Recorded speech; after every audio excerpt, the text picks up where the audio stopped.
अस्सलाम वालेकुम। मैं हूं अमीर अब्बास। आज सुप्रीम कोर्ट ने सिविलियंस के फौजी अदालतों में ट्रायल को कलअदब करार देने का फैसला मुअत्तल करते हुए फौजी अदालतों में सिविलियंस का ट्रायल जारी रखने की इजाजत दे दी है। सुप्रीम कोर्ट ने फौजी अदालतों में आम शहरियों के ट्रायल का 23 अक्टूबर का फैसला मशरूत तौर पर मुअत्तल किया है। अदालत उस्मा का कहना है कि फौजी अदालतें मुल्जमान का ट्रायल कर सकती हैं, लेकिन हतमी फैसला सुप्रीम कोर्ट के अहकाम से मशरूत होगा। सुप्रीम कोर्ट ने फरीकैन को नोटिस जारी करते हुए केस की समाअत जनवरी के तीसरे हफ्ते तक मुलतवी कर दी है। आज की पेशरफ जानने से पहले इस केस का पस मंजर जानना भी जरूरी है। रवा साल 31 जुलाई को साबिक पीडीएम हुकूमत ने कौमी असम्बली से पाकिस्तान आर्मी एक्ट तरमीमी बिल 2023 मंजूर करवाया। सेनेट पहले ही यह बिल पास कर चुका था। बाद ये खबर सामने आई कि सदर मुमलकत आरिफ अलवी ने आर्मी एक्ट तरमीमी बिल पर दस्तखत कर दिए हैं, लेकिन सदर आरिफ अलवी ने अपने एक ट्विटर पैगाम में इसकी तरदीद करते हुए कहा था कि उन्होंने ऑफिशियल सीक्रेट एक्ट और आर्मी एक्ट तरमीमी बिल पर दस्तखत नहीं किए। उन्होंने कहा कि मैं उन तमाम लोगों से माफी का तलबगार हूं जो इस बिल से मुतासिर होंगे। बाद ये मामला सुप्रीम कोर्ट पहुंचा और फिर 23 अक्टूबर 2023 को फौजी अदालतों में सिविलियंस के ट्रायल के खिलाफ केस की समाअत जस्टिस एजाजुल हसन की सरबराही में 5 रुकनी लार्जर बेंच ने की। बेंच में justice Munib Akhtar, justice Yahya Afridi, justice Mujahir Ali Akbar Naqvi और जस्टिस आयशा मलिक शामिल थे। 5 सिविलियंस का फौजी अदालतों में ट्रायल 5 रुकनी बेंच ने मुत्तफिका तौर पर कलअदब करार दिया था।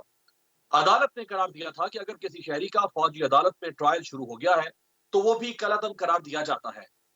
9 और 10 मई के वाकयात की रोशनी में गिरफ्तार 102 अफराद जिनकी फहरिस्त अदालत में पेश की गई थी, सुप्रीम कोर्ट ने उनका ट्रायल आम फौजदारी अदालतों में चलाने का हुक्म दिया था। फिर 13 नवंबर 2023 को सेनेट ने कसरत राय से आर्मी एक्ट में तरामीम से मुतालिक सुप्रीम कोर्ट के फैसले के खिलाफ करारदाद मंजूर की थी। करारदाद में कहा गया था कि सुप्रीम कोर्ट का फैसला पार्लियामेंट के कानून साजी के इख्तियार पर असरअंदाज होने की कोशिश है। उसके बाद मज़कूरा फैसले के खिलाफ निगरान वफाकी हुकूमत, वजारत दिफा, वजारत कानून, निगरान हुकूमत पंजाब, निगरान हुकूमत खैबर पख्तूनख्वा, हुकूमत बलूचिस्तान समेत 17 अपीलें दायर की गई। इसी तरह नवंबर में निगरान वफाकी हुकूमत और वजारत दिफा ने फौजी अदालतों में सिविलियंस के ट्रायल को कलअदब करार देने के सुप्रीम कोर्ट के फैसले को चैलेंज कर दिया था। इन दरखास्तों में आर्मी तनसीबात पर हमलों के मुलजमान का ट्रायल फौजी अदालतों में न करने का फैसला कलअदब करार देने की दरख्वास्त की गई थी। आज एक बार फिर इस अहम केस की सुप्रीम कोर्ट में समाअत हुई। आज सुप्रीम कोर्ट ने सिविलियंस के फौजी अदालतों में ट्रायल कलअदब करार देने का फैसला मुअत्तल करते हुए फौजी अदालतों में सिविलियंस का ट्रायल जारी रखने की इजाजत दे दी है।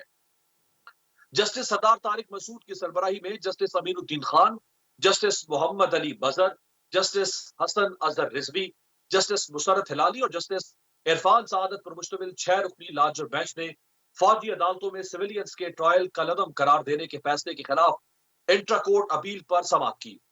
दरख्वास्त गुजार साबिक chief justice Jawad S Khawaja ने बेंच के सरबराह जस्टिस सरदार तारिक मसूद पर एतराज कर रखा था, जिस पर जस्टिस तारिक ने बेंच से अलग होने से इनकार कर दिया। उन्होंने कहा कि मैं नहीं होता बेंच से अलग, आप क्या कर लेंगे।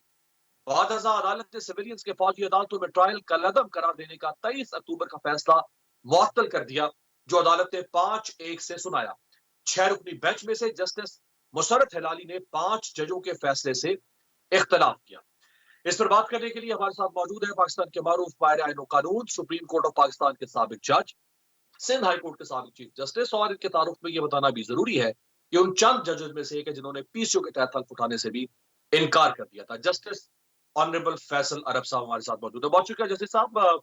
क्या देखते हैं आप इस फैसले के असरात आने वाले दिनों में? देखिए, मेरे ये जो मिलिट्री कोर्ट के ट्रायल को कंटिन्यू करने का जो ऑर्डर है, उसमें कंटिन्यू करने के ऑर्डर की जल्दी, क्योंकि मिलिट्री कोर्ट के खुद ही केस, जो मिलिट्री कोर्ट में केस चलते हैं, वो तो खुद ही इतनी दिनों और हफ्तों में मुकम्मल किए जाते हैं।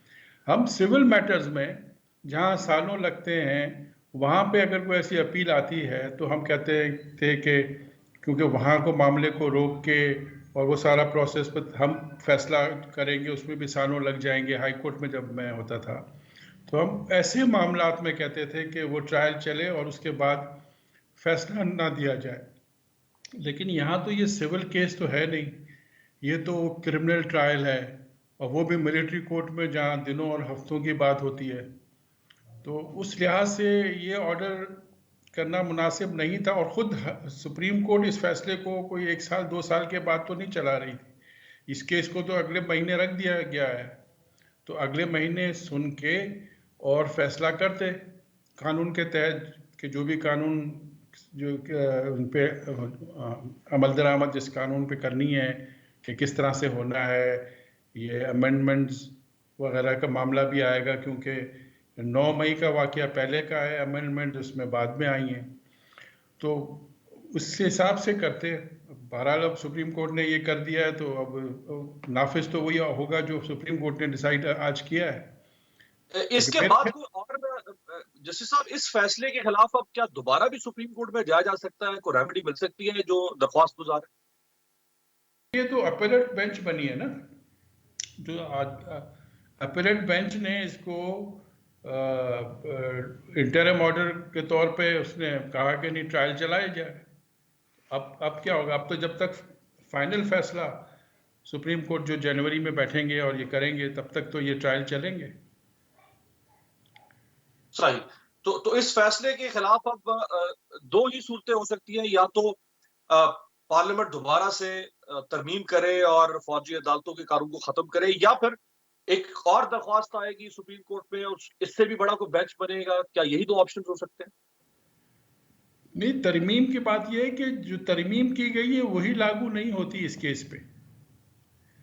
क्रिमिनल केसेस में जिस वक्त कोई अगर किसी वजह से ट्रायल जिस शख्स का नहीं हो सकता था, बाद में 1 दिन बाद भी तरमीम करके आप उसको ऐसा बना देंगे इस किस्म के हालात में उसका ट्रायल हो सकता है, तो उस पे नहीं होगा, क्योंकि वो जिस वक्त उसने ये ऑफेंस कमिट हुआ उस वक्त अमेंडमेंट्स नहीं थी। अगर जहां अमेंडमेंट को अप्लाई करना है तो, और जहां अमेंडमेंट को अप्लाई नहीं करना है उस कानून के तहत उसका ट्रायल होता है।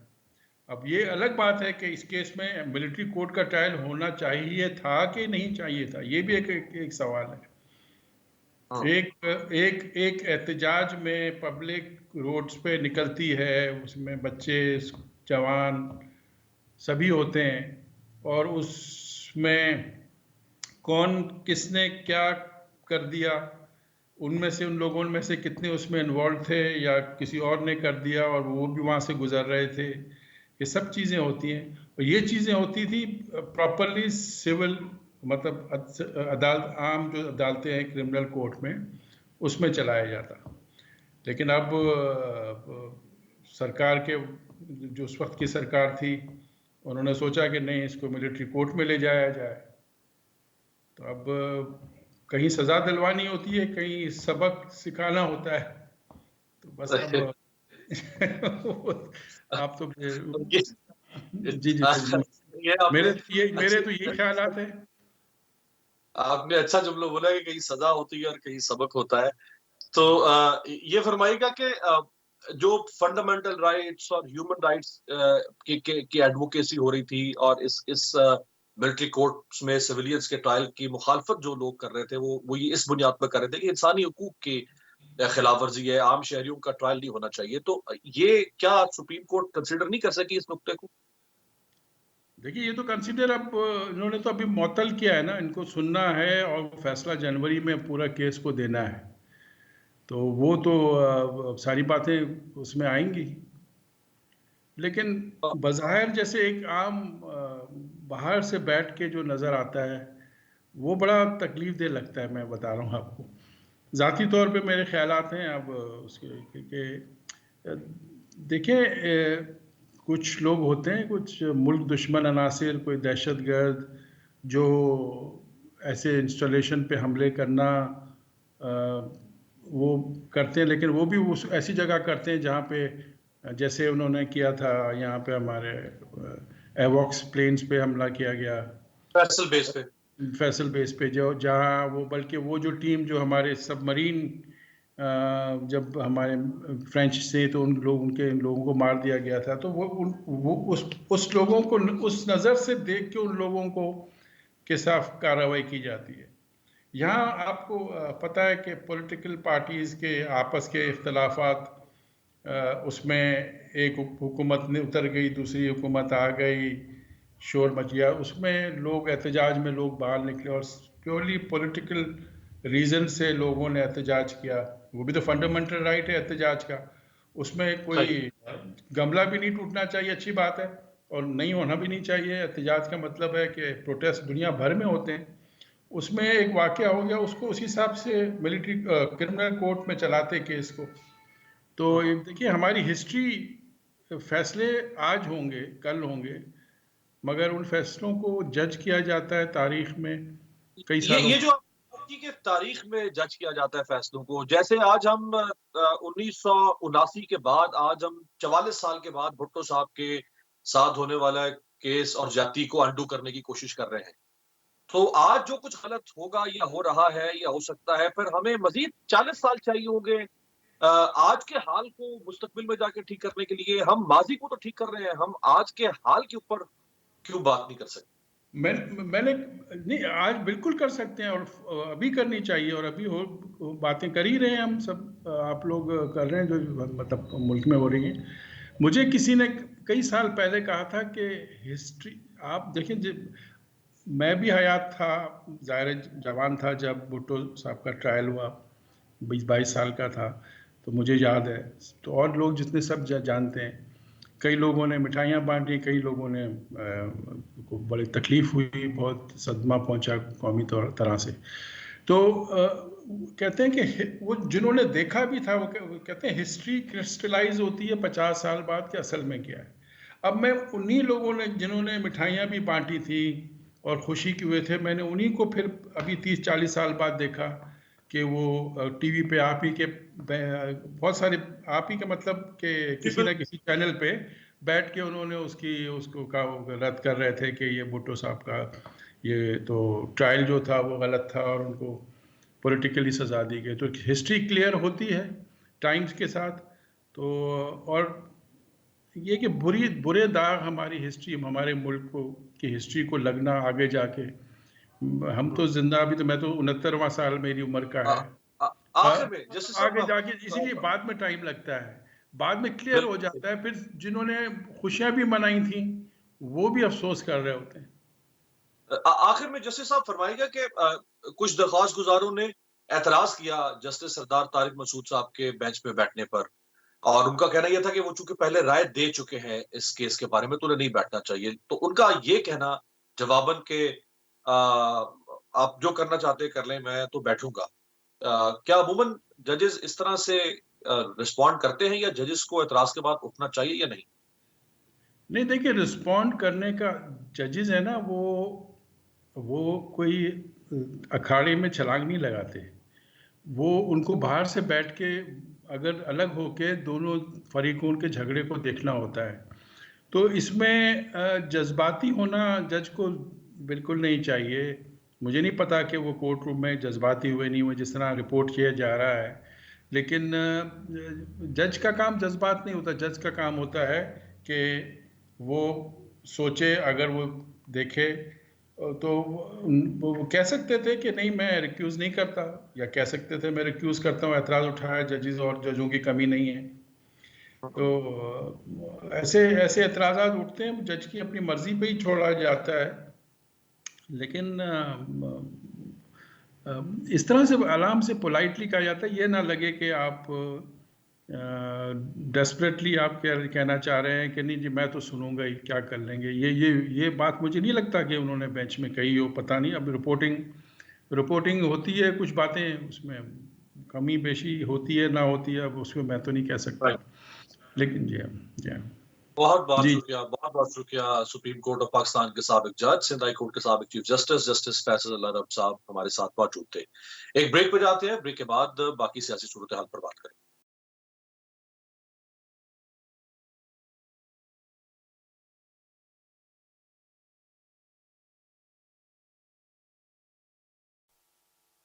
ब्रेक के बाद खुश आमदेद। मुखालिफिन को माफ कर देना दुनिया के बहुत से बड़े लीडर्स का बुनियादी वस्फ रहा है, जिनमें नेल्सन मंडेला का नाम सरे फहरिस्त है। 27 बरस जेल में कैद काटने के बाद मंडेला जब रिहा होकर आजाद दुनिया में वापस आए, तो हर चीज बदलने के साथ नेल्सन मंडेला खुद भी बदल चुके थे। वो जेलर जिसने जेल में तवील अरसे तक मंडेला के साथ तज़हीक आमेज सलूक किया, मंडेला ने उसे दरगुजर किया। मशहूर है कि जनूबी अफ्रीका का सफेद फार्म वकील पुसी यूतर, जो स्याह फार्मों से सख्त नफरत करता था, उसने मंडेला पर बगावत के मुकदमे में हुकूमत की वकालत करते हुए अदलिया के साथ गठजोड़ करके उन्हें उम्र कैद की सजा दिलवाई और जंजीरों में जकड़कर जनूबी अफ्रीका की बदनाम जमाना जेल में मुंतकिल करवाया, जहां नेल्सन मंडेला ने अपनी जवानी के कीमती साल गुजारे। हत्ता कि उन्हें वालदा और बेटे की आखिरी रसूमात में भी शिरकत की इजाजत नहीं दी गई। लेकिन जब नेल्सन मंडेला जेल से रिहाई के बाद मुल्क के सदर मुंतखब हुए तो उसी सफेद फार्म वकील को खाने पर मदऊ किया। मंडेला ने इंतकाम का नारा नहीं लगाया, बल्कि अपने बदतरीन मुखालिफिन को भी माफ कर दिया। मियां नवाज शरीफ की वतन वापसी के बाद नून लीग में एक नया जोश पैदा हुआ, लेकिन इस सेलिब्रेशन में वोट को इज्जत दो का बयानिया कहीं गुम हो गया। अब मुस्लिम लीग नून की क़यादत का नया बयानिया इंतकाम नहीं, एहतसाब सामने आया। मियां नवाज शरीफ ने कहा है कि उनके साथ जो हुआ सो हुआ, वो इंतकाम नहीं चाहते, लेकिन हिसाब लेना तो बनता है। अपनी पार्टी के पार्लियामानी बोर्ड से खिताब करते हुए उन्होंने पनामा केस और अपनी सजाओं पर खुलकर बात की। यहां सवाल यह है कि क्या महंगाई और मसाइल की चक्की में पिसने वाले अवाम के लिए एहतसाब का बयानिया मुतासर होगा? क्या मियां नवाज शरीफ 90 की दिहाई में सैफुर रहमान की सरबराही वाला एहतसाब का सिलसिला दोबारा शुरू करना चाहते हैं? दूसरी जानिब पीटीआई इंट्रा पार्टी इंतखाबात के खिलाफ समात कल हो। इलेक्शन कमीशन ने तहरीक इंसाफ के चेयरमैन बैरिस्टर गौहर खान समेत 9 ओहदेदारान को नोटिस जारी कर दिए। चेयरमैन पीटीआई ने कहा है कि बल्ले का निशान हमसे वापस लेने का हमें सबसे बड़ा खदशा है। अलबत्ता कमीशन किसी भी सियासी जमात का इंतखाबी निशान खत्म नहीं कर सकता। यहां सवाल यह है कि क्या मुल्क की सबसे बड़ी सियासी जमात को उसके इंतखाबी निशान से यूं महरूम किया जा सकता है?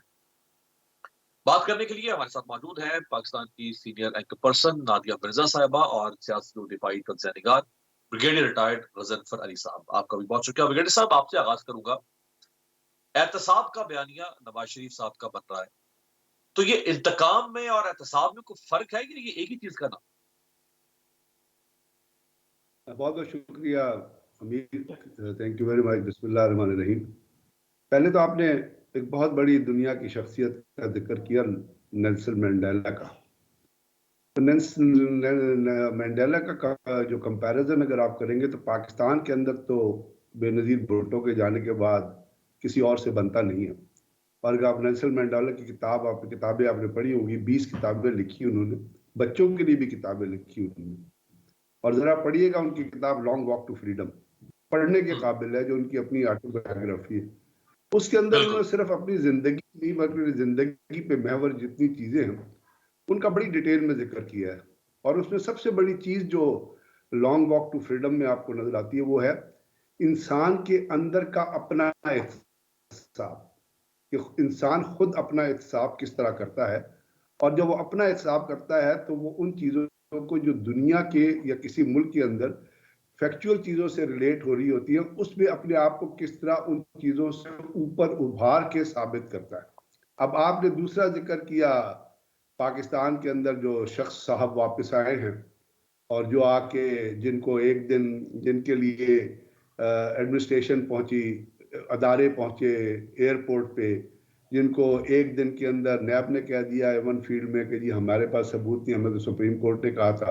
दूसरे दिन एक दिन अल-अजीजिया का पेश हुआ, उन्होंने कहा कि जी हाई कोर्ट ने कहा कि जी हम मेरिट पे फैसला देंगे। 2 दिन बाद मेरिट दोबारा वापस आ गई। तो क्या मेरिट थी? मेरिट थी कि आपको अपॉर्चुनिटी देनी थी। हालांकि अब इसमें सबसे बड़ा सवाल तो ये पैदा होता है कि क्या अब इनमें से एक, दोनों बेंचेस में से दोनों अदालतों के दोनों बेंचों में कोई गलत है। या तो पहले वाले थे उनको कानून का पता नहीं था, या ये वाले हैं जिनको कानून का पता नहीं। अब ये कौन डिसाइड करेगा कि किसको कानून का पता नहीं था? तो एहतसाब किस चीज का एहतसाब? वो गए थे 50 रुपए के बॉन्ड के ऊपर लिख के दे के गए थे।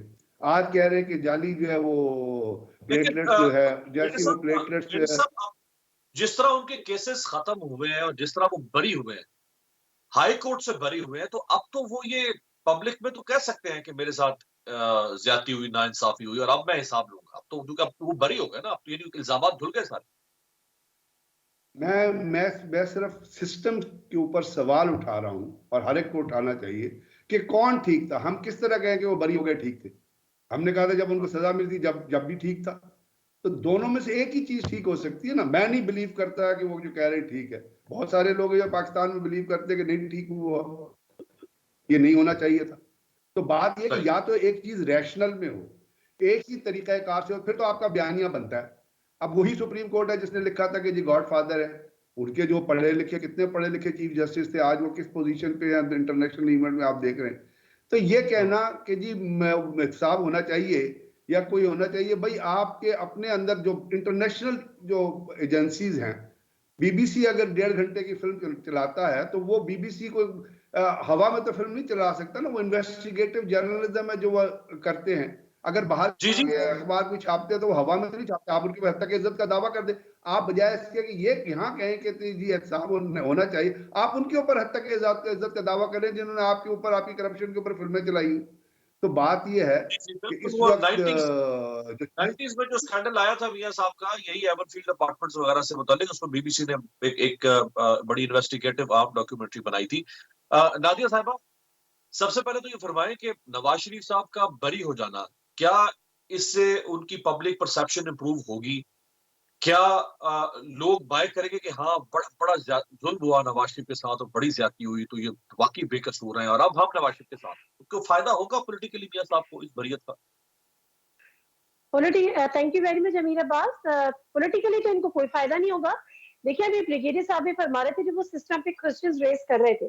आप देखिए भुट्टो रेफरेंस पे अभी दोबारा से अदालतें लग रही हैं, दोबारा से बातें हो रही हैं, और वो जो अदालती फैसला था जिसको अदालती कत्ल कहा जाता है उस पर आज बात हो रही है। वो फैसला जो उस वक्त गलत था वो उस वक्त सही था, उसको आज गलत करार दिया जा रहा है और ये कहा जा रहा है कि जी वहां पर उस वक्त गलती हुई थी।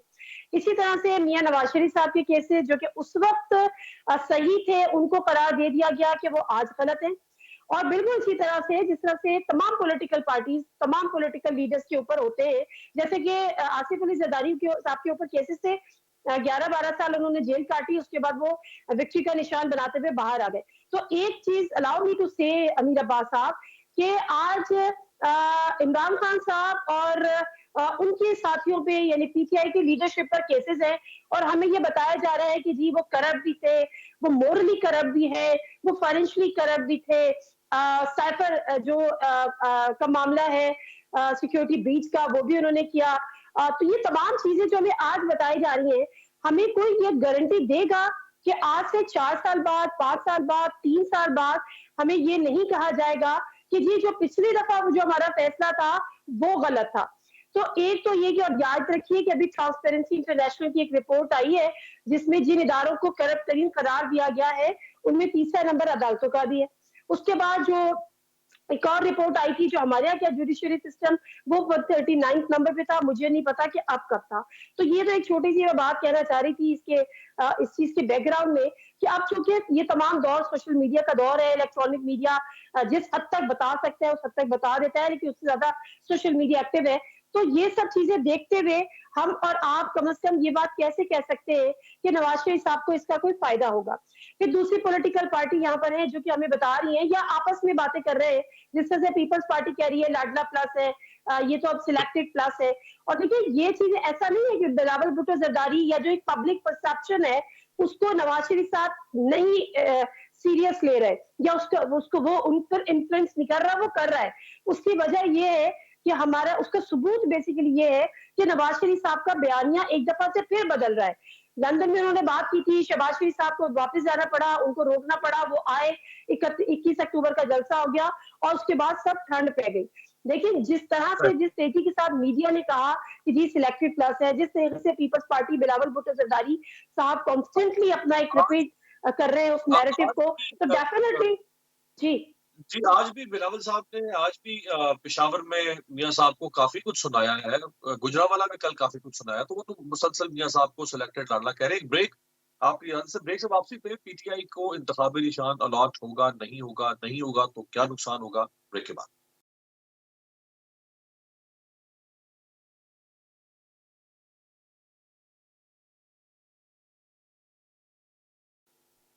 ब्रेक के बाद खुशामदीद, ब्रिगेडियर रिटायर्ड गजनफर अली साहब और नादिया मिर्जा साहबा मेरे साथ मौजूद है। ब्रिगेडियर साहब, अगर पीटीआई को इंतखाबी निशान बल्ला अलॉट नहीं होता तो कितना पॉलिटिकली खासतौर पे इलेक्शन के हवाले से, इलेक्शन डे पे कितना नुकसान हो सकता है पीटीआई को वोट बैंक में? अमीर, पीपल्स पार्टी को तलवार अलॉट नहीं हुई थी जब पीपल्स पार्टी पार्लियामेंटेरियन बनी, तो उन्होंने, आपको याद है कि एक रात में वो बताई गई थी और उनको तीर मिल गया, दे एक्सेप्टेड एरो उसके। और लोग जो थे, जो पीपल्स पार्टी के साथ डाई हार्ड नजरियाती तौर पे अटैच थे, उन्होंने पीपल्स पार्टी को वोट दिए। और आपको पता है तीसरी टेन्योर है पीपल्स पार्टी की हुकूमत चल रही है सिंध के अंदर। नजीर भट्टी हुई, अब जुल्फ़िकार भुट्टो को फांसी। अब एक चीज कहना चाहूंगा कि भुट्टो साहब को जब फांसी की सजा हुई थी तो उस फांसी की सजा को पब्लिक ने एक्सेप्ट नहीं किया था, उसी वक्त इसको जुडिशियल मर्डर कहा गया था। लेकिन जब नवाज शरीफ को सजा हुई है तो लोगों ने एक्सेप्ट किया कि वो सजा ठीक थी। तो there is a difference between इन दोनों सजाओं के दरमियान। अब जहां तक निशान की बात है तो वो निशान, लोगों का इस वक्त निशान कंसर्न नहीं है। जो मैं पब्लिक पल्स देखता हूँ, और इंसान को रियलिटी, ग्राउंड रियलिटीज पे बात करनी चाहिए, और ग्राउंड रियलिटी बजाय इसके कि कोई आप अपनी बाइसेस पे बात करें, तो जो ग्राउंड रियलिटीज है उसके अंदर मुझे नहीं लगता कि अगर बल्ले का निशान छिन भी गया तो कोई फर्क पड़ेगा। क्योंकि जो जो पीटीआई है, देखिए peoples party, Pakistan peoples party से नाम छिना, वो आगे पाकिस्तान पीपल्स पार्टी पार्लियामेंटेरियन पे। एएनपी से आपको पता है कि नैब से नाम सुना, वो आ गए एएनपी पे। लोग उनके वहीं खड़े जहाँ पहले खड़े थे, पीपल्स पार्टी के भी जो डाई हार्ड लोग हैं वो खड़े। तो मुझे लगता है कि अगर निशान ले भी लिया गया तो इस निशान के पीछे जो एक चीज इंपॉर्टेंट है वो है पीपल्स पार्टी के चेयरमैन की अपनी पर्सनैलिटी प्रोफाइल, जो अभी तक लोग जो है उसको बाय कर रहे हैं और लोग उसके साथ चलने को तैयार है। और आपने देखा पिछले दिनों से केपी के गवर्नर को ही कहना नजर आया कल, जो कुछ डीआई खान में जो हमला हुआ है, तो उसके हिसाब से चीजें। लेकिन मुझे नहीं लगता कि ये कोई निशान से रिलेटेड अगर ना दिया गया तो जो वोट बैंक है उसके अंदर कोई फर्क पड़ेगा।